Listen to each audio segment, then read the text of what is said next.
வணக்கம்.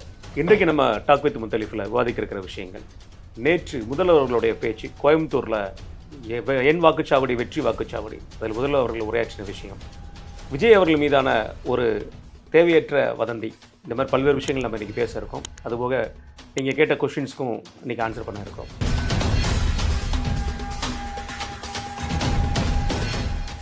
நான் வணக்கம். வணக்கம். நான் நேற்று முதல்வர் அவர்கள் என் வாக்குச்சாவடி வெற்றி வாக்குச்சாவடி மேற்கு மண்டலம் கோயம்புத்தூரில் வச்சு பண்ணியிருக்காங்க. தெரியும், கோயம்புத்தூர்னாலே நம்ம ஆள் யாருன்னா செந்தில் பாலாஜி அவர்கள். பயங்கர ஒரு மாநாடு மாதிரி நடத்தியிருக்காரு. அவ்வளோ பெரிய கூட்டம். இவ்வளோ பெரிய வாக்குச்சாவடி பூத் ஏஜென்ட் இருந்தானா இந்தியா முழுக்கவே இவங்க எலெக்ஷன் நின்றுலாம் போல இருக்குது. அவ்வளோ கூட்டம் இருக்குது. அதுலேயும் முதல்வர் அவர்களும் செந்தில் பாலாஜி அவர்களை பயங்கரமாக பாராட்டியிருக்காரு. எவ்வளோ தொந்தரவு கொடுத்தாலும் முதுகு வளையாமல் நெளியாமல் அவர் இன்றைக்கும் நம்ம கட்சிக்காக அவர் இருக்கிறாரு, அவர் ஒரு நேர்மையான ஆள் அப்படிங்கிற ஒரு வார்த்தையும் செஞ்சு சொல்லியிருக்கிறாரு. அந்த மாநாட்டில் அவர் பேசின விஷயத்தில் என்னென்னா, முக்கியமானது மத்திய அரசாங்கம் நம்மளை வஞ்சிக்கிறதுன்னு சொல்லி வழக்கம் போல் அடிக்கியிருக்காங்க. அதில் குறிப்பாக சொல்ல போனானே, ஆர்பிஐயில் நம்ம தமிழக அரசாங்கம் வச்சுருந்த ஃபண்டை மத்திய அரசாங்கம் எடுத்துட்டாங்க அப்படிங்கிற ஒரு வார்த்தையை சொல்லியிருக்காங்க. இது எப்படி பார்க்குறீங்க? இது எப்படி பார்க்குறீங்கன்றத விட, இந்த மாதிரி விவகாரம் இருக்குல்ல, நம்ம திரும்ப திரும்ப ஒரு விஷயத்தை பேசிக்கிட்டு இருக்கிறோம். இவங்க சொல்கிற அடிப்படை ஆதாரம் இல்லாத விஷயங்கள் அது எல்லாமே இந்த 5% இஸ்லாமியர்களுக்கான இடஒதுக்கீடு ரத்து பண்ணிட்டாங்க, நோன்பு பெருநாளுக்கு பாஜக கொடுத்த இஸ்லாமியர்கள் கொடுத்த பரிசுன்னு பேசினாருன்னு, அதுக்கு நம்ம விளக்கமாலாம் பேசிட்டோம். ஆமாம். தமிழக பாஜக என்ன பண்ணிட்டு இருக்கு? தமிழக பாஜக தலைவர்கள் என்ன பண்ணுறாங்க? இங்கே உக்காந்துக்கிட்டு அரசியல் ரீதியாக இது பண்ணாமல், இன்றைக்கி நான் பார்க்குறேன் அவங்க கட்சியில் விஜய் மேட்ரு பெரிய மேட்ரு மாதிரி எடுத்து பேசிக்கிட்டு இருக்கிறாங்க. இது எப்படி சரியாக இருக்கும்? இன்றைக்கி இவர் முதலமைச்சர் ஊர் ஊராக போய் பிஜேபி மோசம், மத்திய அரசு வஞ்சிக்கிறதுன்னு கொண்டு போய் அடிக்கிறாரு. இவருடைய நிர்வாக சீர்குலைவு இருக்குல்ல, நிர்வாக ரீதியாக இவர்கள் ஃபெயிலியர் ஆகிறதெல்லாம் மத்திய அரசு மேலே பழியாக போடுறாரு. ஓசூர் விவகாரத்துலேருந்து எல்லா விவகாரத்துலையும்.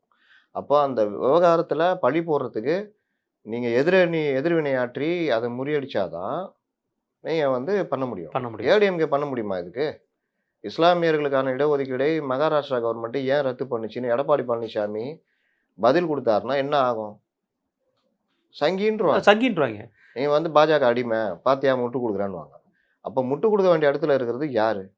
இந்த பாஜக தலைவர் தானே. ஒன்றுக்கு எத்தனை பேர் இருக்கிறாங்க நீங்கள் பாருங்கள். ஏதாவது ஒன்றா நேற்று கூட ஏதாவது பூசாரிகள் இதுவா மாநாடு இது நடத்துறதுக்கு தான் நீங்கள் அரசியல் கட்சி நடத்துறீங்களா? இதுக்கு அண்ணாமலை எவ்வளோ தேவை?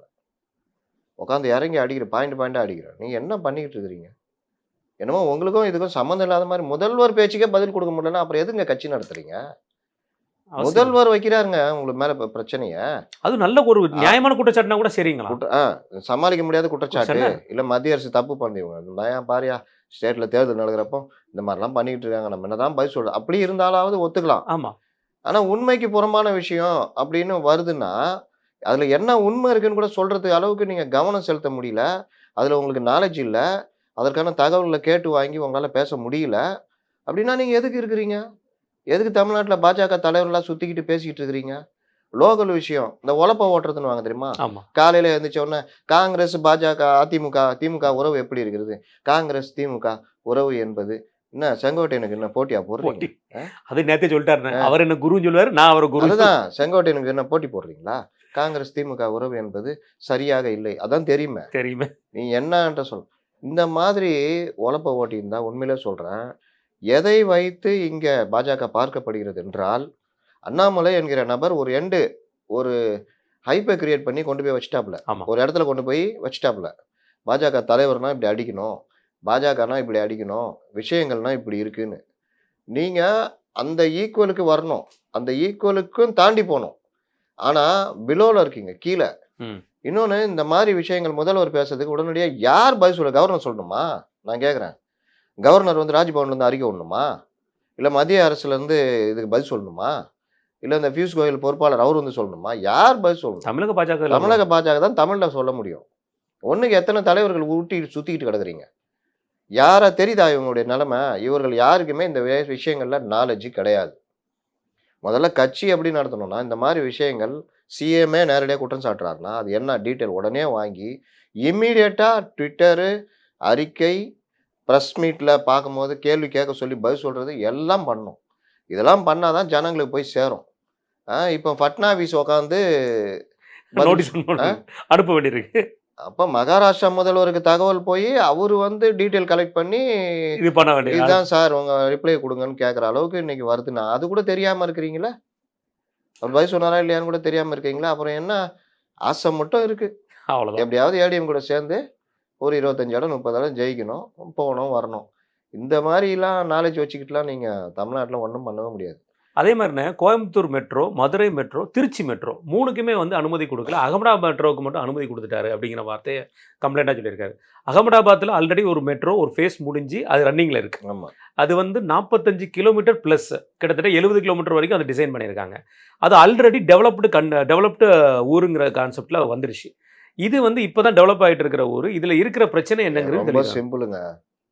அண்ணாமலை ஒரு 2 நாளைக்கு முன்னாடி சென்னை மெட்ரோ சம்பந்தமா ஒரு பேட்டி கொடுத்துருக்காரு. ரொம்ப கிளியரா இருக்கும். சென்னை மெட்ரோல இவங்க எப்படி பேக் அடிச்சாங்க, அப்புறம் மத்திய அரசே கூடுதல் நிதியை போட்டு எப்படி பண்ணாங்கன்றதெல்லாம் அந்த பேட்டியில இருக்கும். 1. 2வது மதுரை, கோவை 2 மெட்ரோவையுமே தேவையில்லாதுன்னு கார்த்தி சிதம்பரமே பேசுறாரு. ஆமா. ஏன்னா இந்த மாதிரி நகரங்களுக்கு தேவையில்லைன்னு. கோவை மெட்ரோ தேவைன்னு அண்ணாமலை பேசுறாரு. அதுக்கு அவர் காரணங்கள்லாம் சொல்றாரு. இதுல வந்து ஏற்கனவே முதல்வர் வச்ச அந்த குற்றச்சாட்டு, தமிழக அரசு வச்ச குற்றச்சாட்டெல்லாம் மறுத்து பேசியிருக்காங்க. அண்ணாமலை தான் அதுவும் பேசுறாரு. அண்ணாமலை மட்டும் தான் பேசுறாரு. இவங்க ப்ராஜெக்ட் எப்படி ரெடி பண்ணலன்னு. ஊருக்கே அது தெரிஞ்சது. ஆனா இவர்கள் நேத்து வரைக்கும் சிஎம் பேசிட்டு தான் இருக்காரு. இவர்கள் நான் என்ன கேட்குறேன், இப்போ நயினார் நாகேந்திரன் இருக்காரு. அவருக்கு ஒரு டீம் இருக்குமா இருக்காதா? கண்டிப்பா இருக்கும். அப்ப அந்த டீம் வந்து என்ன பண்ணுது? இந்த மாதிரி நடக்குது. முதல்வர் இங்க இப்படி பேசியிருக்காரு. நீங்க இதுக்கு பதில் சொல்லணும். ஏன்னா நம்ம ரிப்போர்ட்டர்ஸ்க்கு அறிவு இருக்காது. இன்னைக்கு என்ன தெரியுமா கேட்குறான்? கிறிஸ்டோடங்கிட்ட இது செல்வ பிறந்தகிட்டே நினைக்கிறேன். நாளை முதல்வருக்கு பிறந்த நாள் வருகிறது. காங்கிரஸ் வாழ்த்து சொல்லுமா சொல்லாதா? கேக் வெட்டுமா வெட்டாதா? என்ன மாதிரி கேள்வியில இது? ரொம்ப கஷ்டம் அதெல்லாம். அதுக்கும் தனியா ப்ரிப்பேர் ஆகணும்ல. பெண் என்று அறியப்படுபவர்னு சொன்ன ஆள் தான். சகோதரிங்கிற மாதிரி ஒரு அம்மா போய் சேர்ந்தாங்க. அவங்கள பத்தி சொல்ற இன்ட்ரோ, அவர் பெண் என்று அறியப்படுபவர். ஒரு எடிட்டர் எனக்கு ஃபோன் பண்ணி சிரிக்கிறாப்புல. இப்படிதான் இருக்குது இன்னைக்கு ரிப்போர்ட்டர்ஸ் உடைய நிலைமை. அப்ப அவன் வந்துட்டு இந்த கேள்வி கேட்க மாட்டான். இன்னொரு பக்கம் சிஎம் அந்த டீம் வலுவாக மத்திய அரசு வஞ்சிக்கிறதுன்னு போட்டு அடிச்சு நகர்த்துறாங்க. அப்போ இது இல்ல முதல்வரையே பொய் சொல்ல வைக்கிறாங்க அப்படின்ட்டு நீங்க திருப்பி அடிக்கணும்னா அவ்வளோ விஷயம் உங்களுக்கு கலெக்டபிளா இருக்கணும். அதை எடுத்து பேசணும். அந்த பத்திரிகையாளர்ல இவரே பார்த்து கேள்வி கேட்கணும். என்ன நினைச்சிட்டு இருக்கிறீங்க? இந்த மாதிரி சிஎம் பேசுறாரு, நீங்க ஏதாவது கேட்குறீங்களா அப்படின்னு கேட்கணும், பேசணும். அந்த இன்ட்ரக்ஷன் வந்தா உண்டு. இல்லைன்னா ஆர்பிஐல ஒருத்தர் அக்கௌண்ட்ல இருந்து பணம் எடுக்க முடியாது. அது நார்மலா எல்லாருக்குமே தெரிஞ்ச விஷயம். அதுவும் state government central government joint அக்கௌண்டா இருக்கும். அதுல வித் ஹெல்டு அப்படி இல்லைன்னா அட்ஜஸ்ட்மெண்ட்ஸ். இது வந்து நார்மல் ஃபார்முலா. இது வந்து பணம் எடுத்துட்டாங்கன்னு சொல்றது எவ்வளவு பெரிய ஒரு குற்றச்சாட்டு. இதுக்கு வந்து நம்ம பேசல அப்படின்னா அதுக்கப்புறம் வேற என்னன்னா அதுக்கு பதில் அதை நடத்திட்டு விட்டாங்க. அந்த பூசாரி மாநாடு அடுத்து இந்த புதுசா கட்டணம் கட்ட போறாங்க போல, பூமி பூஜை போட்டாங்க. இப்போ அது கட்டுறது அப்படியே போறது, அப்புறம் தொகுதி, அப்புறம் சிஎம் வந்தார், இது பிஎம் வந்தாருன்னா அது கூட்டத்துக்கு போறது. பாருங்க அவரை போய் திருப்பரங்குன்றம் கூட்டு போறாங்க. ரொம்ப ஈஸியா டிஎம்கே கையில எடுக்குங்க திருப்பரங்குன்றத்தை வைத்து. ஆனா இவங்க டக்குன்னு வேலை கையில எடுத்துட கூடாது. யாரு முன்னாள் இருக்க திமுக விட இப்ப இவங்க வேலை கையில எடுப்பாங்க. அதெல்லாம் ரொம்ப தெளிவா இருக்காங்க. நீங்க திருப்பரங்குன்ற விவகாரத்திலேயே அவர்கள் சொன்னது மதம் முதல் உருவாகும். அதுலயும் கரெக்டா கொண்டு போனது என்ன கேட்டா அண்ணாமலை தான். எப்படிங்க உருவாகும்? இஸ்லாமியர்கள் எங்க பக்கம் இருக்காங்க, அவங்க எங்களை வாழ்த்துறாங்க. நாங்க அங்க இஸ்லாமிய எதிராக கோஷம் போடல. நாங்க எங்க தீபம் ஏற்றணும் தான் நாங்க எங்க இது வைக்கிறோம். இதுல வந்து இவர்கள் தேவையில்லாமல் இது பண்றாங்கன்னு கரெக்டா அந்த பாயிண்ட்டை தொட்டாங்க. ஆனா இப்போ கொண்டு போய் இவரை பிரதமரை கூட்டு போகிறதெல்லாம் ஈஸியாக கையில் எடுக்க முடியும். பிரதமரே தமிழ்நாட்டில் இந்த மாதிரி பண்ணுறதுக்கு காரணமாக இருக்கிறாங்க அப்படின்ற மாதிரி கொண்டு போவாங்க. அப்போ இந்த மாதிரி விவகாரங்கள் எல்லாத்தையுமே எப்படி கையாளணுன்ற அடிப்படை அறிவு கூட இல்லாமல் இதாச்சுன்னா நம்ம ஒன்றும் சொல்கிறதுக்கு இல்லை. இவர்கள் அவ்வளோதான். அது மாதிரி நாளைக்கு மதுரையில் வந்து பிரைம் மினிஸ்டர் வராரு. அந்த பந்தல்ல பெரியார் படம், அண்ணா படத்தை வந்து வச்சிருக்காங்க நுழைவாயில்ல. என்ன வச்சேன்? அது அதிமுக கூட்டணியில் இருக்குது. அது பெரும் பேசப்படும் பொருளாக இன்னைக்கு வந்து பேசிட்டு இருக்காங்களே எல்லாருமே. அது ஒன்றும் தப்பே கிடையாது. தமிழ்நாட்டில் பெரிய தலைவர்கள் அதிமுக அதில் கலந்துக்கிட்டு இருக்குல்ல. கூட்டம் யார் பாஜக போடுறாங்க, யார் போடுறா? ஏடிஎம்கே கூட்டம் ஏடிஎம்கே கூட்டம்ன்றதுனால அது வந்து அவங்க வைக்கிறதுல அதெல்லாம் தப்பே கிடையாது. ஏன் இப்போ கோல்வால்கர் படமோ இதுவும் வச்சு பாஜக நடத்துற இதில் ஏன் இந்து முன்னணி இதுலலாம் கலந்துக்கலையா? அதெல்லாம் கிடையாது. அவங்க பெரிய ஏன்னா தலைவர். அதையுமே இங்கே அரசியலுக்காக பண்ணுறாங்க, தேர்தலுக்காக பண்ணுறாங்கன்னு அதையும் ஒரு இவங்க நம்மால் என்ன அவியலுக்காக பண்றாங்களா? அவங்க அரசியலுக்காக இவங்க அவியலுக்காக பண்றாங்களா? இன்னைக்கு விஜய் மேட்டர் எடுத்துக்கிட்டீங்கன்னா நான் பண்ணிட்டு இருக்கிறேன். பண்ணிட்டு இருக்காங்க. அப்புறம் அதுதான் நான் அடுத்த கேள்வி இருந்தது. ம். விஜய் அவர்களுடைய தனிப்பட்ட வாழ்க்கையில் உள்ள பிரச்சனை அது விவாகரத்துங்கிறது ஒரு அவரோட தனிப்பட்ட முறையில் வாழ்க்கையில் உள்ள பிரச்சனை. அது எதுவாக இருந்தாலும் அவங்க குடும்பங்களும் பேச வேண்டிய விஷயம். இன்றைக்கு அதை கையில் எடுத்து மீடியா பண்ணக்கூடிய இந்த இதை எப்படி பார்க்குறீங்க? இன்னைக்கு மீடியாக்கள் நான் சொல்றேன்ல, இந்த ஒரு இடத்துல போயிட்டு அவர் உங்களை திட்டினாரு, நீங்க என்ன சொல்றீங்கன்னு கேட்டு, இவர் திட்டினாருன்னு அவர்கிட்ட போய் கேட்டு, இதுதான் இன்னைக்கு மீடியாவுடைய ஒரு பெரிய இதுவா இருக்குது. அஜெண்டா அவங்களுடைய நாலேஜ் என்ன இருக்குன்னா, இவர்கள் ஒரு கேள்வியை உருவாக்கி கேட்க மாட்டாங்க. ஒரு பிரச்சனைய ஒட்டி கேள்வி கேட்க மாட்டாங்க. ஒரு தலைவர் பேட்டி கொடுத்துருப்பாரு. அதை தூக்கிட்டு போய் இன்னொரு தலைவர்கிட்ட கேட்பாங்க. ஆ. இவர் சொல்றத தூக்கிட்டு போய் இங்கே கேட்பாங்க. இவ்வளோதான் இன்னைக்கு மீடியா நாலேஜ்னு இருக்கு. அதை தாண்டி என்ன பண்ணுவாங்கன்னா, நரேட்டிவ். இந்த செட் பண்றாங்க. விஷயத்துல என்ன நினைக்கிறீங்க? இது பத்தி அந்த நரேட்டிவ் தான் இப்ப விஜய் மேட்டர்ல. விஜய்யுடைய மனைவி விவாகரத்து கேட்டார். அது விஜய் கணவன் மனைவி பிரச்சனை இருக்குன்னு ஊருக்கே தெரியும் ரொம்ப வருஷமா. அதுல அவங்க விவாகரத்து கேட்டு போயிருக்காங்க. அந்த அஃபிடேவிட் எப்படி வெளியே வந்துச்சு? நேற்று கூட ஒரு கோர்ட்டு ரிப்போர்ட்டர் இந்துல இம்ரான் உல்லா கேட்டிருக்காரு. நம்ம சகோதரியோ, நம்ம இதுவோ, இல்லை கணவன் மனைவி பிரச்சனையோ, நம்ம குடும்பத்தில் ஒருத்தருதோ விவாகரத்து கோரி நோட்டீஸ் வந்தா, அது வெளியில வந்தா நம்ம மனநிலை எப்படி இருக்கும்? எப்படி வெளியில வருது அப்படின்னு கேட்குறாரு. எப்படி வந்துச்சு? இந்த செய்தி எப்படி வந்துச்சு? ஆமா. அந்த அஃபிடேவிட்ல இருந்த தகவல்களை எடுத்து இன்னைக்கு ஒரு பிரபல சேனலு, திமுக ஆதரவு சேனலு கார்டு போடுறாங்க. அதில் இருக்க ஃபுல்லாக வரிசையாக பாயிண்டாக போட்டு கார்டு போடுறாங்க. இது ஒரு பார்ட்னா, இன்னொரு பார்ட்டு தலைவர்கள்ட்ட போய் கேள்வி வைக்கிறாங்க. விஜய் இது வந்து இந்த மாதிரி நடந்திருக்கே, நீங்கள் என்ன சொல்கிறீங்க? திண்டுக்கல் சீனிவாசன்ட்ட போய் கேட்குறாங்க. அது அவருடைய சொந்த விஷயங்க. அதை போய் பேசுனா அப்புறம் ஏன் சொந்த விஷயம் பேசுறதுக்கா? இது அரசியலுக்கு தேவையில்லாதுன்னு சொல்லிட்டாரு. ஓப்பனாக சொல்லிட்டாரு. அண்ணாமலைகிட்ட கேட்டாங்க. அண்ணாமலையும் சொல்லிட்டாப்புல. அது நாங்கள் அரசியல் ஏன் இவங்க எல்லாரும் ஒருத்தரை எதிர்பார்த்தாங்க. இவர் அடி தான் எப்படி இருக்கும் பார்க்கலாம் அப்படின்னு. யாரு? சாட்டை துரைமுருகன். அவர் கிளீனாக அவரும் சொல்லிட்டாரு. அது அவருடைய சொந்த விஷயம். அதில் வந்து நம்ம விஜயுடைய அரசியலை தான் நாங்கள் விமர்சிக்கிறோம். சொந்த வாழ்க்கையை விமர்சிக்கலன்னு. ஆனாலும் வேற ஏதாவது ஒரு வகையில் செல்ஃப் எடுக்க முடியுமான்னு பார்க்குறாங்க. இதில் அந்த கட்சியில் யாரோ பிஆர்கிட்ட பேசினதுன்னு சொல்லிட்டு ஒரு ஆடியோ வெளியிட்டாங்க. ப்ளஸ் விஜயுடைய படங்கள், பழைய படங்கள், அதில் இருக்க காட்சிகள், இந்த மாதிரி பல விஷயங்களை எடுத்து போட்டுக்கிட்டு இருக்கிறாங்க. இது வந்து விஜய்க்கு பேக் ஃபயர் ஆகும்னு நினைக்கிறாங்க. நடக்காது. ஏன்னா கூடுதலாக எப்படி கரூர் சம்பவத்தில் ப்ளஸ்ஸாக மாறிச்சோ அந்த மாதிரி மாறிடும். அது முதல்ல 2026 அனுதாப ஓட்டு ஃபுல்லாக விஜய்க்கு தான் நினைக்கிறேன். சொல்ல முடியாது. ரொம்ப அடிச்சா அது மாதிரி போய் முடிஞ்சிடும். ரொம்ப அதனாலதான் என்ன பண்றாங்கன்னா, நேரடியாக இவர்களுடைய ஆட்கள் இல்லாமல் இந்த யாரு இந்த பத்திரிகையாளர் மாதிரி அவனை இவனெல்லாம் போட்டுக்கிட்டு பண்ணிக்கிட்டு இருக்கிறாங்க. வழக்கம் போல அந்த மிஸ்டர் அண்டா தன்னையே சொல்லிக் கொள்பவரும் அவர் இறங்கிட்டு இருக்காரு. இதெல்லாம் எந்த ஜர்னலிசத்துல வருதுன்னு எனக்கு தெரியல. அதனால இன்னொன்று விஜய் தரப்புல நம்ம சொல்றது என்னன்னா, பொது வாழ்க்கைக்கு வரும்பொழுது பல விஷயங்கள்ல நம்ம கரெக்டாக இருக்கணும். நம்ம ஏதோ ஒரு வகையில் கரெக்டாக இல்லைன்னா அதை கரெக்ட் பண்ணுற வேலையை பண்ணணும். அது ரொம்ப முக்கியம் பொது வாழ்க்கையில். நான் எப்படி வேணா இருப்பேன், ஆனால் வந்து பொது வாழ்க்கையில் எப்படின்னா அப்படி இல்லை. ஏதோ ஒரு பெண்கள் மத்தியில் மற்றவர்கள் இதை ரசிக்க மாட்டாங்க. அப்போ இந்த மாதிரி விஷயங்களை எங்கே அரெஸ்ட் பண்ணணும், எங்கே சரி பண்ணணுன்றதை வந்து கரெக்ட் பண்ணிக்கணும். கண்டிப்பாக இந்த கேள்வி பதில் பேரோன்னு அதாவது வகுப்பு போர்டில் அநியாயமாக சொந்தம் கொண்டாடும் நிலம் பற்றி முத்தலிஃப் அவர்கள் ஏன் பேசவில்லை அப்படிங்கிற கேள்வி கேட்டிருக்காப்புல. எனக்கு தெரிஞ்சு நீங்கள் நம்ம மட்டுமே ஒரு 3-4 தடவை பேசியிருப்போம் நினைக்கிறேன். வக்பு கிளைம் பற்றி முதல்ல குற்றச்சாட்டு கேள்வி கேட்கறதுக்கு முன்னாடி குற்றச்சாட்டு வைக்கிறதுக்கு முன்னாடி செக் பண்ணிக்கணும். அதான் மெயின். வக்பு திருத்த மசோதாவை தெளிவாக பேசின ஒரே பத்திரிகையாளர் நான் மட்டும்தான். மற்ற எல்லாம் நுனிப்புல் மேய்ஞ்சாங்க. ஏதோ இஸ்லாமியர்களுக்கு எதிராக பாஜக செஞ்ச மாதிரி பேசினேன். சதி மாதிரி கொண்டு போயிட்டாங்க. நான் ஓப்பனாக பேசுனேன். அதில் அந்த வக்பு கிளைமு அந்த இது பிரிவு 94 நினைக்கிறேன், 94 105 ஏதோ ஒன்று இருக்கும். அதை நீக்கியதை நான் பிரதானமாக குறிப்பிட்டு பேசினேன். அவரவர்கள் இஷ்டத்துக்கெல்லாம் நம்ம ஆட முடியாது. தப்புனா தப்புன்னுவோம், ரைட்டுனா ரைட்டுன்னுவோம். வக்பு கிளைமுன்றது மற்ற மதத்தினருக்கும் மற்றவர்களுடைய நிலத்துக்கும் வக்பு கிளைம் பண்ணிட்டா சிக்கல். இதுதான் அந்த திருச்செந்துறையா நடந்ததுன்னு உட்பட நான் சொல்லி இதை வந்து தூக்கிட்டாங்க. இதனால கேரளாவில் ரொம்ப பேர் சந்தோஷப்படுறாங்கன்னு கூட பேசியிருக்கேன். அதனால எனக்கு என்னன்னுலாம் கேள்வி கேட்கல. கேள்வி கேட்கும் முன்னாடி செக் பண்ணிக்கணும். கண்டிப்பாண்ணே. அப்புறம் என்ன மாக்கிய வெள்ளின்னு சொல்லி பேசியிருக்காங்க. மாக்கியவல்லி. மாக்கிய வெள்ளி ஆனால் வேறு மாதிரி போட்டிருக்காங்க அதில்.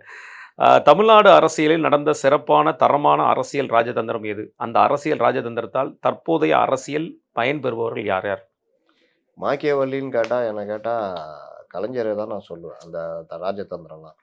நீங்க அவர் ஒவ்வொரு கட்டத்திலயும் பார்த்தீங்கன்னா, யார் யாரை எப்படி எப்படி பயன்படுத்தணும்னு அடுத்த கட்டம் வந்தது.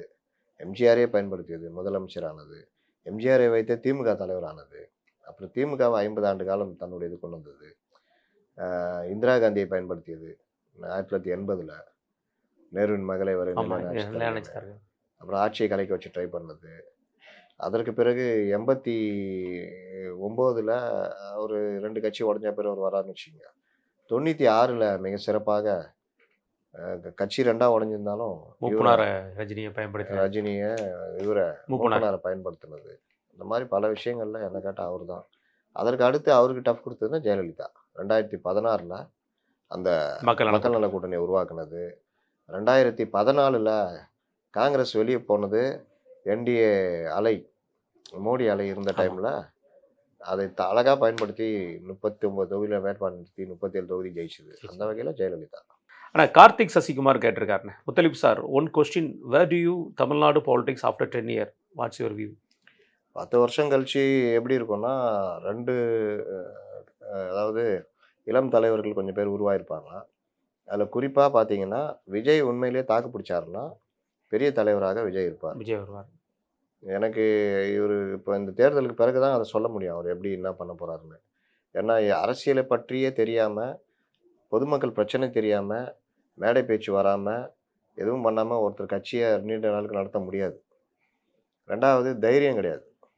மத்திய அரசு எதிர்த்து நிற்கிற தைரியமோ இல்லை பல விஷயங்கள்ல நம்ம பல தலைவர்கள்லாம் பார்க்கும்பொழுது அன்றைய பிரச்சனைகள்ல அவன் நின்னதெல்லாம் வேற கதை. வேற கதை. அப்போ அந்த விஷயங்கள்ல வந்து ஒன்று பார்க்கணும். இன்னொன்று திமுக ஒருவேளை காங்கிரஸு இப்போ திமுக இந்த கூட்டணி இல்லை இந்த காங்கிரஸ் வலுகுது இந்த மாதிரி ஏதாவது நடந்தது அப்படின்னா திமுகவுடைய நிலைப்பாடு என்ன ஆகும்? சேம் விஜய்க்கு என்ன சொல்கிறோமோ அதே தான் உதயநிதிக்கு. பெரிய அளவுலாம் 2 பேருக்கு வித்தியாசம்லாம் கிடையாது. என்னன்னா ஒரு வலுவான கட்டமைப்பு அவருக்கு அப்படி தாங்கி பிடிச்சிக்கிட்டு இருக்குது. அதில் வச்சு இவர் ஓடுது வண்டி. ஆஃப்டர் ஸ்டாலின் அப்படின்னு எடுத்துக்கிட்டிங்கன்னா இப்போ இந்த தடவை தேர்தலில் திமுக ஜெயிச்சால உதயநிதியை முதலமைச்சர் ஆகணுன்ற கோரிக்கையை குடும்பத்துக்குள்ளேயே வந்துடும். உதயநிதி வந்துடுவார். அப்படின்னா உதயநிதியும் வராருன்னா ஃபர்ஸ்ட் டைம் உதயநிதி வராருன்னா அந்த ஆட்டத்தை இன்னொரு 5 வருஷம் தாங்கணும். அது ஒன்று இருக்குது. அப்பாவுக்கு மாறுபட்டு இவர் இருக்காரு அப்படின்னு பார்த்தா ஒன்றுமே கிடையாது. தூய்மை பணியாளர்லேருந்து பல விஷயங்களை பார்த்துட்டோம். இதே பாணி, இதே டைப்பு, இதே மாதிரி ஆட்கள் எழுதி கொடுக்குறத பேசுறது இதே தான் போகிறாரு. அப்போ திமுக வந்து ஒரு புதிய நடைமுறையை கையில் எடுக்காத வரைக்கும் திமுக அடுத்த கட்டத்தை நோக்கி நகர முடியாது. இன்னொன்று உள்ளுக்குள்ளே பெரிய அதிகார மையங்கள் ரொம்ப உருவாயிடுச்சு. கனிமொழியிலேருந்து அவருடைய மருமகன்லேருந்து எல்லாருமே. இது கட்சியை வந்து எல்லாரும் வேடிக்கை பார்த்துட்டு இருக்க மாட்டாங்க. ஒரு பிரச்சனைன்னு வந்தால் பாரம்பரிய கட்சி உங்கள் குடும்பத்துக்கு தான் சொந்தமான்ற கோரிக்கைகளும் உள்ளே வர ஆரம்பிச்சிடும். இன்னொன்று வெளியிலேருந்து வர எல்லாரையும் உள்ளே சேர்க்குறாங்கல்ல அதிமுகலாம். அவங்கெல்லாம் என்ன கொள்கையோடு நிற்பாங்க. எல்லாருக்கும் பின்னாடி வியாபாரம் இருக்கும். இன்றைக்கி இருக்கிற அதிமுக அமைச்சர்கள், முன்னாள் அமைச்சர்கள், முன்னாள் அதிமுகவினர் இன்றைக்கி திமுகக்குள்ளே இருக்காங்க. பலர் அமைச்சர்லாம் இருக்காங்கன்னா இவங்கன்னா நான் திமுக கொள்கை பிடிப்பதுவா? எதுவும் கிடையாது. லாபம் ஒன்று தான் குறிக்கோள். நாளைக்கு ஒரு பிரச்சனைன்னு வந்தால் இந்த இதெல்லாம் பறந்துடும். இப்போ திமுகவுடைய அடிப்படை ஒன்று இருந்தது இல்லை 80கள்லாம், அந்த இது இப்போ இல்லை. அதனால நாளைக்கு ஒரு பிரச்சனைன்னு வந்தால் திமுகவே இந்த இதோட இருக்குமான்னு கேட்டால் ஒன்றும் இருக்காதுன்னு தான். 2011ல் கடுமையான பின்னடைவு. கலைஞர் இருந்ததுனால கொஞ்சம் சமாளித்து மறுபடியும் தலையெடுத்தாங்க. இந்த தடவை இனிமேல் அது நடக்காது. ஏன்னா ஸ்டாலின்ற இமேஜும் போயிடுச்சு. இவருக்கு ஒன்றும் இல்லைன்றதும் வந்துடுச்சு. சரி அடுத்து வர்றவராவது அதை தூக்கி பிடிப்பார் ஏதாவது பண்ணுவான்னு பார்த்தா அவர் அப்படியே இருக்கார். ஸ்டாலினுடைய இன்னும் ரிப்ளிகாவாக தான் இருக்கார். அப்போ அது ஒரு பிரச்சனை. அப்போ 2 பேருமே ஒரு நாலேஜபிள் இல்லாத தலைவருன்றப்போ அதிமுக அதில் ஸ்ட்ராங்காக இருக்குது. அதிமுகவிலும் எடப்பாடிக்கு பின்னாடி என்ன அப்படின்றது இல்லை, அதிமுக அந்த தேர்தலில் தோல்வி அடைஞ்ச என்ன அப்படின்றதெல்லாம் பார்க்கும்போது நான் அடுத்த 10 வருஷம் என்னன்றதை சொல்ல முடியாது. அண்ணாமலை அவர்களோட பங்கு என்ன வரும்? அண்ணாமலை பாஜகவுடைய மீண்டும் வந்து இது பண்ணனா அண்ணாமலை கிட்ட ஒரு இந்த விஷயந்தான் சொல்கிறேன். தன்னை முன்னிறுத்துறதும் தாண்டி கட்சியை முன்னிறுத்துறதுக்கு வளர்த்து கொண்டு போனால் ஒரு தலைவராக வரதுக்கான வாய்ப்பு இருக்கிறது. நம்பிக்கை முகங்களாக தெரிவாங்கல்ல, அந்த மாதிரிலாம் அண்ணாமலை ஒரு ஆளாக இருக்கார். ஆனால் அரவணைச்சு சொல்லணும் அவர். நான் மட்டும் தான் இருப்பேன். அப்புறம் அந்த ரவுடி பசங்களை கட்சிக்குள்ளே சேர்க்கறது, இல்லை தன்னை சுற்றி இந்த மாதிரி ஆட்களை வச்சு இதெல்லாம் அண்ணாமலை தவிர்த்தாதான் அண்ணாமலை லீடர். நீங்கள் கட்சிக்கு நிதியோ மற்ற விஷயங்கள் வேற விஷயம். ஆனால் உங்களை சுற்றி ஒரு க்ளீன் இது இருக்கணும். ஆமா, மோடி அது எடுத்துக்கிட்டிங்கன்னா ஒரு க்ளீன் இது இருக்கும். நீங்கள் எங்கேயுமே யாரையும் இது பண்ண பார்க்கவே முடியாது. முடியாது. இன்டெலெக்சுவல் தான் இருப்பாங்க. திறமை எங்கே இருந்தாலும் தூக்கிட்டு வந்துடுவாங்க. இங்கே பார்த்தீங்கன்னா அந்த யார் இது ரெட்டி ரெட்டி என்ன ரெட்டி விஷ்ணு அது? ரெட்டி தான். ஆ? எந்த ரெட்டி சொல்றீங்க? ஹைட்டாக ஒருத்தர் இருப்பாருங்க. அமர் பிரசாத் ரெட்டி. அவர் இப்போ எங்கே இருக்காரு? அதே நயினார் கூட நயனார் கூட இருக்காரு. இருக்காரு. இதுதான் அண்ணாமலைக்கு தெரிஞ்சுக்கணும். அப்போ இந்த மாதிரி ஆட்கள்லாம் வச்சுட்டு கெட்ட பேரை சம்பாதிக்கிறதுக்கு அண்ணாமலை தனியாக ட்ராவல் பண்ணால் பண்ணலாம். இன்னும் இளம் தலைவர்கள் அரசியல் மாற்றங்கள் பல இது வரலாம். இல்லைண்ணா இன்னொரு பார்வை இல்லைண்ணே, நாம் தமிழர் கட்சிங்கிறது இளைஞர்களோட ஒரு இதில் தான் வர்றாங்க, விருப்பத்தில் இருக்கக்கூடிய விஷயம் நிறைய பார்க்குறோம். சீமானுக்கு அடுத்த தலைவர் யார் இருக்கா? அதுதான் இப்போ தெரியல. ஆனால் வந்து அண்ணனோட முயற்சி, அதாவது அது வெற்றி பெறலை, ஆனால் பட் முயற்சிலாம் பாருங்கண்ணா, இன்றைக்கி பாதிக்கு பாதி பெண்களும் ஆண்களும் மாதிரி சீட்டு ஒதுக்கிறது, இந்த மாதிரி முயற்சிலாம் நிறைய எடுக்கிறாரு. ஆனால் அவருக்கு அடுத்து யார் தலைவராக வரப்போகிறாங்கிறது ரெண்டு விஷயத்தில் அவருக்கு இப்போவும் குழப்பம் இருக்குல்ல. கட்சியை கொண்டு போகிறதுல அவர் சொல்கிறார் நான் உறுதியாக இருக்கேன், தனித்து நிற்போன்னு. எவ்வளோ நாளைக்கு தனித்து நிற்பீங்கன்னு இருக்குல்ல. தமிழக அரசியல் வரலாற்றையும் கொஞ்சம் பார்க்கணும்ல. ஆட்சி அதிகாரம், அதிகாரத்தில் பங்குன்றதெல்லாம் வந்து இருந்தால் தான் நீங்கள் நினச்சி சாதிக்க முடியும். கம்யூனிஸ்டுகளே அதெல்லாம் பண்ணிட்டு ஒரு கட்டத்தில் வந்துட்டாங்க. இல்லை நான் இப்படி தான் போகணும். ரெண்டாவது, தமிழகத்துக்கான திட்டங்கள் இவர் சொல்கிறாருல்ல, மாற்று பொருளாதாரம் இந்த மாதிரிலாம், அதை எப்படி செயல்படுத்துறேன்னு கேட்டால் அதில் காமெடி பண்ணிகிட்டு இருக்காரு. அதான் பிரச்சனை. எனக்கு பேப்பர் இது தெரியுது, நான் எப்படி பண்ணணும்னு தெரியல. எனக்கு தெரியாது, இதுதான் தெரியும், ஆனால் எப்படி பண்ணணும்னு தெரியாது. அந்த மாதிரி இன்னொன்று அவர் கட்சி நடத்துகிற விதம் கூட இருக்கிறவங்க அதையும் பார்க்கும் பொழுது அதுலேயும் பெரிய சந்தேகம்லாம் வருது. ஒருத்தர் கட்சியில் இருந்துட்டு யூடியூப் நடத்திட்டு இருக்காரு. அவர் யூடியூப்பில் பேசுறதுக்கும் கட்சிக்கும் சம்மந்தம் இல்லைன்னு சீமானே சொல்கிறாரு. ஆமாம். அப்போ இதெல்லாம் முரண்கள் தானே. இதெல்லாம் மக்கள் பார்ப்பாங்க. நீங்கள் அவர் 6 மாதம் முன்னாடி ஒரு இருந்த வேகம் இப்போ ஏன் இல்லைன்ற கேள்வியும் எல்லார் மத்தியிலும் வைக்கப்படுது. குற்றச்சாட்டு இருக்குது. அதுக்கு அவங்க பதில் சொல்லி தானே ஆகும். இது பக்கம் இவர் கேட்டதை வச்சு எனக்கு ஒரு சின்ன தலைவர்களை பற்றி பேசுகிறாங்க. எந்த கட்சியில் இந்த 4 பக்கம் இருக்கக்கூடியல எந்த இடத்துல கொள்கை இளைஞர்கள் நோக்கி போக வாய்ப்பு இருக்குன்னு நினைக்கிறீங்க? இந்த 10 வருஷம் கழிச்சு வரக்கூடிய கொள்கை, அதாவது என்னன்னா நமக்கு தெரியுது, இப்போ பிரைம் மினிஸ்டரோட ஒரு விஷயம் என்ன, இன்னைக்கு அவர் எடுத்திருக்கிற ஒரு விஷயம் 5 வருஷம் கழிச்சு அது பிரம்மாண்டமாக பார்க்கப்படுங்கிற மாதிரி கான்செப்ட். அதுக்கு குறிப்பாக சொல்ல போனால் பிஜேபி கொண்டு வந்த இந்த ஹைவேஸ் ரோடுக்காகட்டும், அது பெருசாக பேசப்படுறது நிறைய திட்டங்கள் தங்கநார் சாலை பேசுகிறோம். இந்த மாதிரியான ஒரு கொள்கை வடிவமான திட்டங்களோ அல்லது கொள்கை வடிவமான விஷயங்களில் இந்த கட்சிகளில் எது வந்து இளைஞர்களை கொண்டு போய் சேர்க்கணும்னு நினைக்கிறீங்க? நான் 10 வருஷம் கழிச்சு நான் அரசியல் கட்சிகள் அரசியலுக்கு வர்றதுன்றது இப்போ நம்ம இதுலேயே பார்த்தீங்கன்னா ஐஏஎஸ் ஐபிஎஸ்லாம் இன்டலெக்சுவல் படித்து நம்ம தேசத்துக்கு சேவை செய்யணும் அந்த காலம் ஒன்று உண்டு. ஆமாம். பல பேர் ரிசைன் பண்ணிட்டு தேச சேவை போயிடுவோம். ஆனால் இப்போ வரும்போது என்ன லாபம் பார்க்கலாம், அந்த அதிகாரி இப்படி இருக்காரு, இந்த அதிகாரி சேம் அதே தான் அரசியல்லே வந்துடுச்சு. எப்படின்னா அரசியல்னா பொறுப்பு வாங்கணும் ஃபஸ்ட்டு, அதுக்கு ஏதாவது பணம் செலவும் ரெடி, அதுக்கப்புறம் தேர்தலோ மற்ற விஷயம் எல்லாத்துலேயுமே செலவு பண்ணால் தான் நிற்க முடியுன்றது வருது. அப்போ செலவு பண்ணால் தான் நிற்க முடியுன்றப்போ வரும்பொழுது பணம் போட்டு பணம் எடுக்கிறது தான் அரசியல் மாறிடுச்சு. இதில் நீங்கள் அடுத்த 10 வருஷம் எதிர்பார்ப்பீங்க? கொள்கையில் எதிர்பார்க்க எதுவும் எதிர்பார்க்க முடியாது. பணக்காரர்களும் கார்ப்பரேட்டுகளும் தான் இந்த இடத்த ஆக்கிரமிச்சிட்டு இருப்பாங்க, அல்லது அவர்களுடைய முன்முகங்கள் அவங்க வர முடியாது. அது பதிலாக அவங்க செட் பண்ண ஆட்கள் வருவாங்க. இன்னும் ஒன்று, ஏஐயும் இந்த மாதிரி சமாச்சாரங்களும் இந்த இட்டுக்கட்டுற ஃபேக்கு இது எல்லாம் தான் இனி வருங்காலில் ஆதிக்கம் செலுத்தும். அப்போ அது பார்த்து ஒருத்தரை பெரிய ஆள் ஆக்கி விடும். அது பார்த்து ஒருத்தரை ஒன்றுமே இல்லாமல் ஆக்கி விட்டுரும். நீங்கள் விஜய் எடுத்துட்டிங்கன்னா ஒன்றுமே கிடையாது. பொலிட்டிக்கலாக நான் கேட்குறேன், இப்போ விஜய்கிட்டயே ஒருத்தர் பேசியிருந்தார், நல்லா இருந்தது. விஜய்கிட்ட போய் ஒருத்தர் நான் வந்து உங்களை மாதிரி ஒரு நடிகர் ஆகணும் சார், நாளைக்கே ஒரு படம் எடுத்து நான் பெரிய நடிகர் ஆகணும்னா விஜய் என்ன சொல்லுவார் அப்படின்ற கேள்வி ஒருத்தர் வச்சுருந்தார். விஜய் என்ன சொல்லுவார்? தம்பி பல படங்கள் நடி, நான்லாம் சாதாரணமாக வரல, செவருக்குள்ளே கை விட்டு முது தைக்கிற படத்துலேருந்து கொத்து பரோட்டா பாடி, அதுக்கப்புறம் விக்ரமன் ஒரு நல்ல மனுஷன் வந்து பூவே உனக்காகன்னு வந்து அந்த மார்க்கெட்டை மாற்றி காதலுக்கு மரியாதை வந்து, அப்புறம் அந்த ரஜினி கமல் கொஞ்சம் ஓயும் பொழுது அந்த கேப்பில் வந்து இப்படிலாம் வந்து தான் நான் சூப்பர் ஸ்டாராக வந்துட்டேன். எடுத்தோன்னே வரல. குறிப்பாக எனக்கு ஒரு போட்டியாளர் உருவான அப்புறம் தான் வரைய செஞ்சார். அஜித்துங்கிற ஒருத்தர் உருவாகலன்னா வந்திருக்கே முடியாது. பிரசாந்த் நடுவில் வந்து பின்னாடி போயிட்டாங்க, எங்கேயோ போயிட்டாங்க. அப்போ இந்த மாதிரி விஷயங்கள்லாம் இருக்குது. நீ நினைக்கிற மாதிரிலாம் வர முடியாது. உழைப்பு உழைப்பு உழைப்பு வேணும் பண்ணணும்னு. அதே கேள்வியை விஜய்க்கு அரசியலில் கேட்டால் அதெல்லாம் கிடையாது, மக்கள் முடிவு பண்ணிட்டாங்க அப்படின்னா என்ன கணக்கு இது? மக்கள் முடிவு பண்ணால் ஒரே நாள்லையா நீங்கள் ஸ்டாராக வந்தீங்க? சிவகார்த்திகேயன்னு ஒரு காம்பேராக வந்து இன்றைக்கி இங்கே வர்றாருன்னா அவருடைய உழைப்பு அவருடைய இதெல்லாம் சேர்ந்து தான் வர்றாங்க. ஆனால் இன்னும் அந்த இடத்துக்கு பெரிய இடத்துக்கு வர முடியலல்ல. ஆமாம். அப்போது இவர் வந்துட்டு எந்த தகுதியும் இல்லை. சினிமாக்கே இவ்வளோ தகுதி இவ்வளோ இதெல்லாம் எதிர்பார்க்குறாங்கன்னா அரசியலுக்கு இவருக்கு எந்த தகுதியும் இல்லை. ஆனால் இவரை எது பூஸ்ட் பண்ணப்படுது? முதல்ல இவருக்கு இருக்கிற ரசிகர் பட்டாளம் அதுக்கு எதுவுமே தெரியாது. என்கிட்ட போய் பேசினாலும் அவன் என்ன சொல்லுவான், அதெல்லாம் எனக்கு தேவையே இல்லை, எனக்கு அவரை பிடிக்கும். நேற்று அதனால லைலாமணி பேசியிருக்காப்லண்ணே, ம். ஜனநாயகம் படம் எப்போ வரும் கேட்குற, வருத்தப்படாத, ஜனநாயகம் படம் இப்போ வந்தால் வெறும் நம்ம தளபதி பேர் மட்டும் தான் வரும், 3 மாதம் கழிச்சு வந்தால் முதலமைச்சர் விஜய் அப்படின்னு சொல்லி வரும், அதுக்காக நீ எல்லாரும் இல்லை, போராடுவோம். அவங்களுக்குள்ள ஒரு அசைன்மெண்ட் வச்சிருக்காங்க. என்னண்ணே இதெல்லாம் பேச்சு? அவங்களுக்குள்ள ஒரு அசைன்மெண்ட் வச்சிருக்காங்க. விஜய்கிட்ட நம்ம அரசியல் நம்ம பேச முடியாது, விஜயால அரசியல் பேச முடியாது. அப்போ நம்ம இவங்களை எதிர்த்து கேள்வி கேட்குற அளவுக்கு நாலேஜும் கிடையாது. மத்திய அரசுகளை எதிர்க்க முடியாது. அப்போ இதுக்கெல்லாம் ஈடு செய்ய வைக்கணும்னா அதற்கு மாற்று என்னன்னா ஒரே விஷயம், அவர் முதல்வர் ஆவார், அவரை மக்கள் ஏற்றுக்கிறாங்க, மக்கள் முடிவு பண்ணிட்டாங்க, அவர் தான் முதலமைச்சர், இதை தான் திரும்பி திரும்பி சொல்லணும் அப்படின்னு ஒரு இது கொண்டு வந்துட்டாங்க. அதனால் அவர்கள்ட்ட நீங்கள் வேறு எதுவும் எதிர்பார்க்க முடியாது. மக்கள் முடிவு பண்ணிட்டாங்க, மக்கள் முடிவு பண்ணிட்டாங்க. அது ஒருத்தர் அவ்வளோதான். அப்போ விஜயுடைய நாலேஜ் லெவல் பார்த்தீங்கன்னா ஒன்றும் இல்லை. ஆனால் இந்த ஊடகங்களும் இன்னைக்கு இருக்கிற நவீன வசதிகளும் ஒரு ஹைப் பண்ணுதில்ல, அது மாதிரி 10 வருஷம் கழிச்சு யாரை ஹைப் பண்ணணும், யாரை இது பண்ணணுன்ற கையில் எடுத்துருவாங்க. சைபர் இதெல்லாம் வந்து கையில் எடுத்துரும். ஆமாம், அதான் விஷயம். கண்டிப்பாண்ணே. அடுத்துண்ணே மகிங்கிறவர் கேட்டிருக்காருண்ணே, அதாவது அதிமுகவில் நான் மட்டும் தான் ஹீரோ, மற்ற எல்லாரும் ஜீரோ என்று எம்ஜிஆர் சொல்லியதாக சொல்கிறார்களே, நிஜமா முத்தலிப் சார் சொல்லுங்க. அது ஒரு கட்டத்தில் என்ன பண்ணாங்கன்னா, எம்ஜிஆர் 1, நாங்களாம் 0, 0ன்னு ஒன்றும் கிடையாது அப்படின்னு சொல்லிட்டாரு. அது உல்டாவாக போயிடுச்சு. எம்ஜிஆர் 1, 0லாம் சேர்ந்தா தான் 10,000, 1,00,000 மதிப்பு.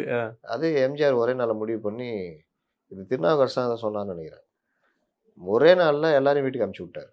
எல்லாரையும் வர வச்சு ராஜினாமா லெட்டர் எழுதி வாங்கி காரில் வந்தவங்க, ஆமாம், காரில் வந்தவங்களெல்லாம் ஆட்டோவில் அனுப்பிச்சி விட்டார். அதுக்கு பிறகு ஒரே நாளில் 6 அமைச்சர்கள் அதை நீக்கி பெரிய அளவில் ரீஷஃபில் பண்ணி விட்டார். நான் நினச்சா என்ன பண்ணுவேன்னு காமிச்சார். ரொம்ப பேர் அதில் அரண்டு போயிட்டாங்க. அந்த வேலையை அடிக்கடி எம்ஜிஆர் பண்ணுவார், நான் தான் அப்படின்வார்.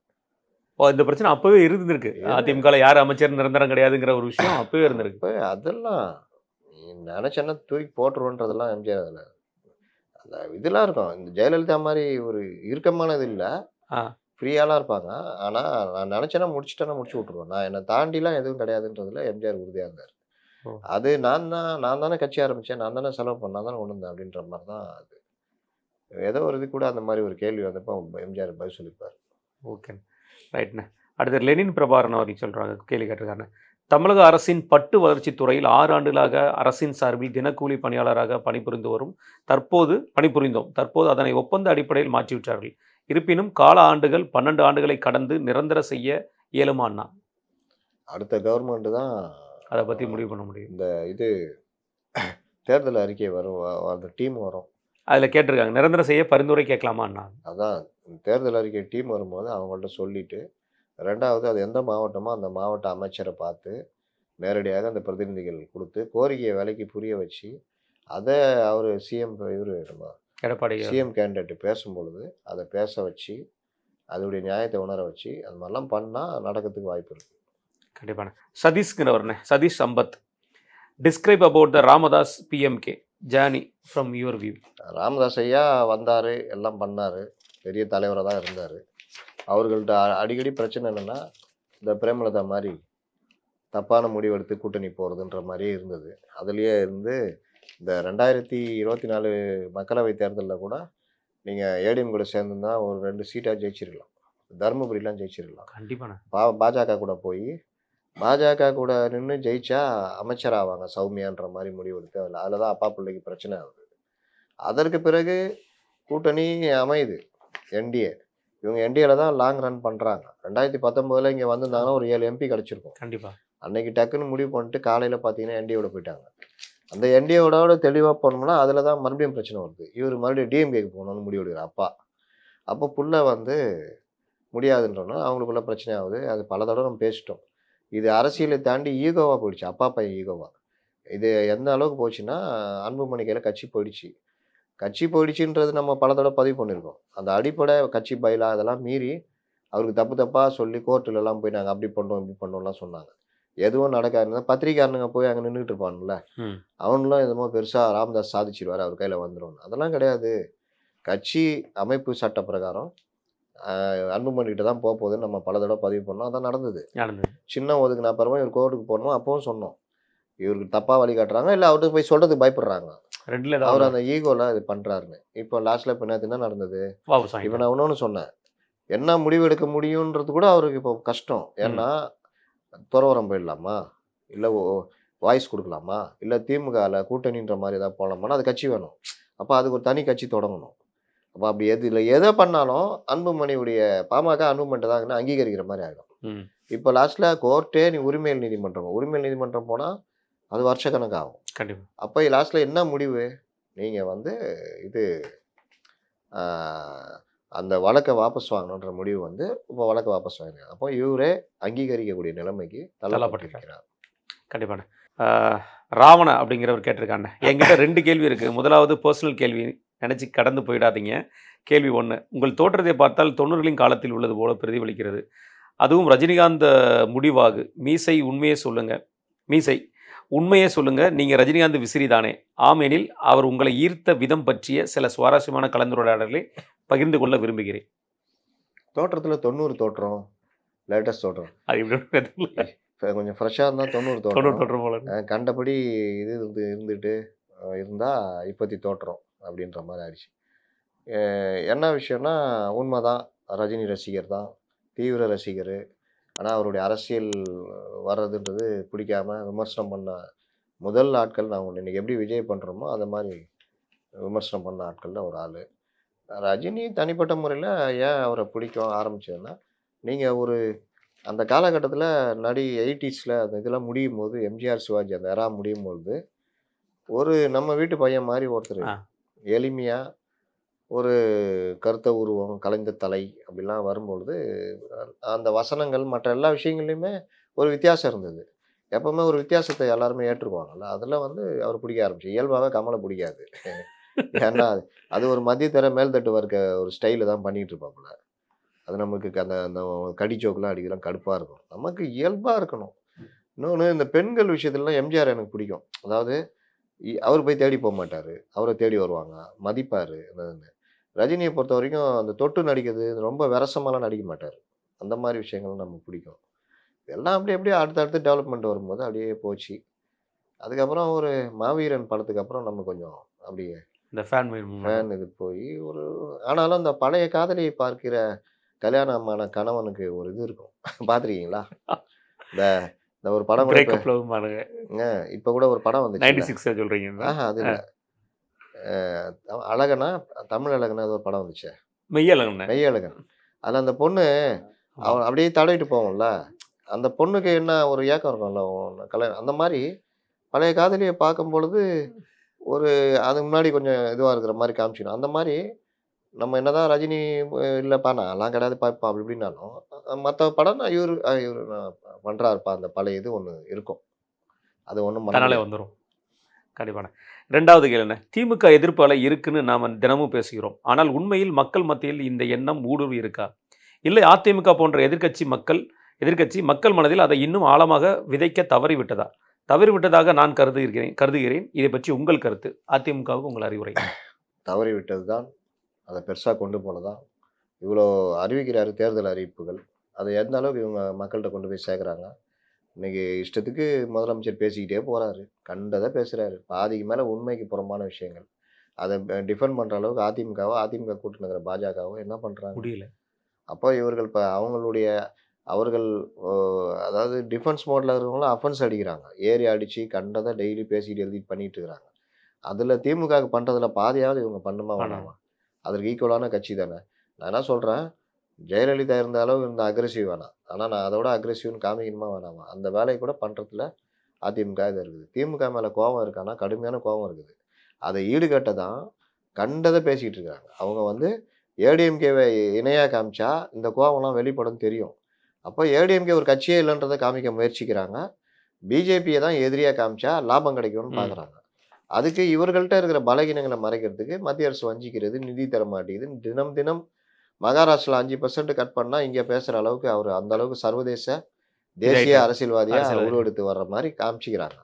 இதற்கெல்லாம் அடிப்படை காரணம் மக்கள் கோபம் இவங்களை நோக்கி இருக்குன்றது தான். ஏன் இன்னைக்கு காங்கிரஸை தொங்கி கூட்டு வர்றாங்க? இதுதான் காரணம். கண்டிப்பாக. அடுத்த கேள்விண்ணே, சீனிவாசன் குவைத்ண்ணே. இவர் நம்மளுடைய மிக தீவிரமான ரசிகர். ஆமாம், கள்ளக்குறிச்சிக்காரர், இப்போ குவைத்தில் இருக்கிற போல. என் கேள்வி, புரட்சித் தலைவி அம்மா அவர்கள் ஆட்சியில் காவல்துறை சட்டம் ஒழுங்கு மிக சிறப்பாக இருந்தது. அம்மா ஆட்சியின் போது ஒவ்வொரு வருடம் தமிழ்நாட்டில் உள்ள அனைத்து மாவட்ட கலெக்டர் மற்றும் காவல்துறை எஸ்பி, டிஜிபி மற்றும் அனைத்து காவல்துறை தலைமையில் மீட்டிங் நடைபெறும். சட்டம் ஒழுங்கு மற்றும் மக்கள் நலத்திட்டம் எவ்வாறு நிறைவேற்றுவது தொடர்பாக ஆலோசனை செய்து திட்டம் நிறைவேற்றப்படும். உயரதிகாரிகள் மீது குற்றச்சாட்டு, சட்டமன்ற உறுப்பினர் மந்திரி என குற்றம் செய்யல் புகார் வந்தால் கடுமையான நடவடிக்கை எடுப்பாங்க. அதுபோல் காவல்துறையில் இரவு 10 மணிக்கு பெருசாக கொடுத்துருக்காரு, கல்குவாரி வழக்கு பதிவு செய்யப்படுகிறது. ரவுடிசம், கட்ட பஞ்சாயத்து அதிகம் உள்ளது. இதே மாதிரி இந்த ஆட்சியில் எப்படி இருக்குன்னு கேட்டிருக்காருண்ணே.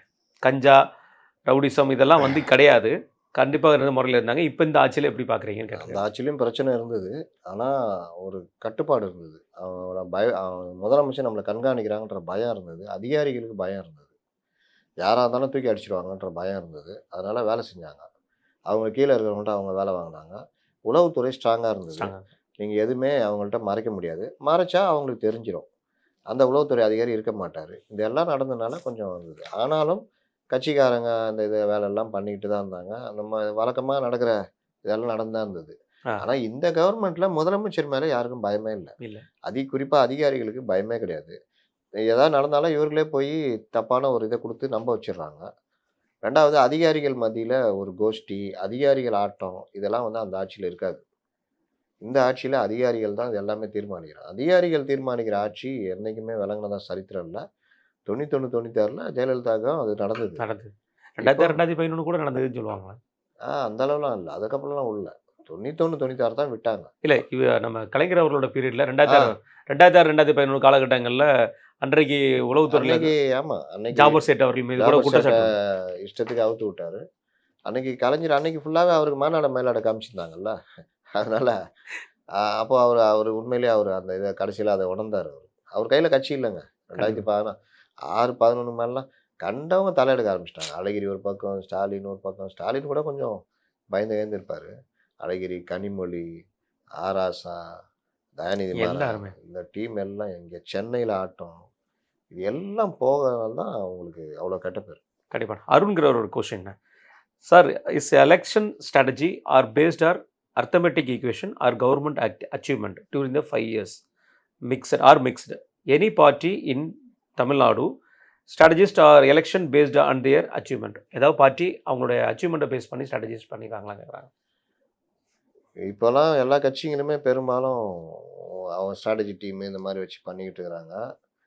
ஆனால் அதிமுக அந்த ஒரு இதை ஃபாலோ பண்ணுறாங்க. ரொம்பவும் ஸ்ட்ராட்டஜிஸ்ட்டை நம்பாமல் அவருடைய அரசியலை நம்பி அவர் செயல்பட்டுட்டு போய்கிட்டு இருக்காரு. ஆனால் திமுக முழுக்க வர்க்கம் பண்ணல, இந்த மாதிரி ஸ்ட்ராட்டஜி டீமை வச்சுக்கிட்டு ஏதாவது மாய்மாலம் பண்ணி ஜெயிக்கலான்னு ட்ரை பண்ணுறாங்க. மற்ற கட்சிகள்லாம் இவங்க கூடயே ட்ராவல் பண்ணிக்கிட்டு லாப நஷ்டம் பார்த்துக்கிட்டு தான் தவிர செலவு பண்ண வேண்டியதில்லை. பார்ட்டின்னு எடுத்தால் 3 பார்ட்டி. அதில் விஜய் கட்சி வந்து ஒரே இது, நான் ஏற்கனவே சொன்ன மாதிரி அவர்களுக்குடைய ஸ்ட்ராட்டஜி என்னென்னா, விஜய்க்கு எதுவும் தெரியாது, விஜயை நம்ம இஷ்டத்துக்கு வெளியிலையும் கூட்டு வர முடியாது, வரவும் மாட்டார், வர வைக்கிறத எனக்கு விரும்பலை. அப்போது அந்த ரசிகர்களை ஏமாற்றணும், பொதுமக்கள் மத்தியில் கருத்தை உருவாக்கணும், அடுத்து விஜய் தான் முதலமைச்சர்னு அதை கொண்டு போகிறாங்க. அது அவங்களுடைய ஸ்ட்ராட்டஜியாக இருக்குது. மற்ற விஷயங்கள்லாம் டிஃபெண்ட் பண்ணவும் முடியாமல் இருக்காங்க. டிஎம்கே சொல்லவே வேணாம். ஏடிஎம்கே அவர் இந்த வழக்கமான அரசியலை கொண்டு போய்கிட்டு இருக்காரு. சக்ஸஸ் ஆச்சுன்னா அவருக்கு லாபம். ஜெகன்கிறவர், ஜெகன் திரு, அதிமுக ஆட்சி அமைந்தால் மத்திய அரசின் ஆதரவு எந்த அளவுக்கு இருக்கும்? விரிவான உங்களுடைய பார்வை. டபுள் இன்ஜின் சர்க்கார் அப்படின்றது நம்ம பல தடவை பேசியிருக்கோம். அது வந்து மத்தியிலையும் மாநிலத்திலையும் பாஜக ஆட்சியே இருக்கணுமா, இல்லை பாஜக ஆதரவு ஆட்சி இருந்தாலும் அதுவும் டபுள் இன்ஜின் சர்க்காரா அப்படின்னு. பாஜக ஆதரவு ஆட்சி இருந்தாலும் அதுவும் டபுள் இன்ஜின் சர்க்காரானா கடந்த கால வரலாறு இல்லை. நீங்கள் இங்கே ஒக்கி புயல்லேருந்து இவர்கள் நம்மளை வஞ்சித்தது, பல விஷயங்களில் பண்ணதெல்லாம் நம்ம பார்த்தோம். அப்போ பாஜகவை பொறுத்த வரைக்கும் ஏடிஎம்கேயும் சேர்த்து காலி பண்ணுற வேலையை தான் அவங்க பண்ணாங்க. அவங்க எடுத்த அடியை ஏடிஎம்கேக்குள்ளே என்னென்ன விளையாட முடியுன்றது தான். ஓபிஎஸ்ஸை பயன்படுத்தினது, அண்ணாமலை பயன்படுத்தினது, தமிழ்நாட்டுக்கு எந்த உதவியும் பண்ணாமல் அதிமுக பலகீனமாக்குறதுலாம், இது மாதிரி பைத்தியகாரத்தனத்தெல்லாம் யாரும் பண்ணவே மாட்டாங்க. ஏன்னா இவங்க பண்ண எல்லாத்தையுமே திமுக வளர்த்து விட்டுச்சு. இப்போ திமுகவை அடிக்கணும்னு சொல்லிட்டு ஏடிஎம் கூட இவங்க ஒன்றும் இல்லாமல் போனோம்னா ஏடிஎம் கூட சேர்ந்துக்கிட்டு இப்போ திமுக அடிக்கணும்னு எடுக்கிறாங்க. ஆனால் திமுக கடுமையாக வளர்ந்து நிற்கிது. இன்னொரு பக்கம் இப்போ விஜய் வேற வந்துட்டார். அதனால் இப்போ பாஜகவுடைய இருப்பே பெரிய சிக்கலாக போச்சு. அதனால தான் இப்போ அதிமுகவோட சேர்ந்துட்டு இது பண்ணுறாங்க. இப்போ மோடி எதிர்ப்பாளைய நீங்கள் நீக்கணும். ஃபஸ்ட்டு அதான் பாஜகவை தமிழ்நாட்டில் வளர்க்குறது. அப்படி எதிர்ப்பலை நீக்கணும்னா மத்திய அரசு சம்மந்தப்பட்ட விஷயங்கள்ல ஒன்று என்னென்ன நல்ல திட்டங்கள் வருதுன்றத இந்த தமிழ்நாடு பாஜக இருக்கிற எல்லாரையும் ஒரு 10 பஸ் இருந்தால் கூட ஏற்றி எங்கேயாவது கொண்டு போய் அடைச்சி வச்சு அவர்களுக்கு இதெல்லாம் சொல்லி கொடுத்து இல்லை அண்ணாமலையை வாத்தியாரா போட்டு என்னென்ன பேசணும்னு பேச வைக்கணும். ஒன்று. ரெண்டாவது, இங்கே தமிழ்நாடுக்கான நல்ல விஷயங்களில் மத்திய அரசு ஹெல்ப் பண்ணணும். இந்த பேரிடர் டைம்லாம் நல்ல தொகை கொடுத்து ஹெல்ப் பண்ணுறது இந்த மாதிரிலாம் பண்ணணும். இதெல்லாம் பண்ணால் நல்ல பேரும் கிடைக்கும். ஆக்சுவலாக அதான் உண்மையான டபுள் இன்ஜின் சர்க்கார். இப்போ இவர் வந்து உக்காடுறாரு, எடப்பாடி வந்து உக்காடுறாருன்னா அவருக்கு தொல்லை இல்லாமல் ஒரு நல்ல சர்க்கார், நல்ல கவர்மெண்ட், மத்திய அரசு திட்டங்கள் பெரும்பாலும் இங்கே கொண்டு வராரு. சாலை வசதி, மற்ற வசதிகள் இந்த மாதிரிலாம் பண்ணால் உண்மையிலேயே டபுள் இன்ஜின் சர்க்கார் நல்லாயிருக்கும். கண்டிப்பாக. இனிமேல் பண்ணுவாங்களா எனக்கு தெரியாது. இது வரைக்கும் பண்ணலை. அதுதான் என்னுடைய பார்வை. கண்டிப்பாக. மிக நன்றி. உங்கள் கருத்து.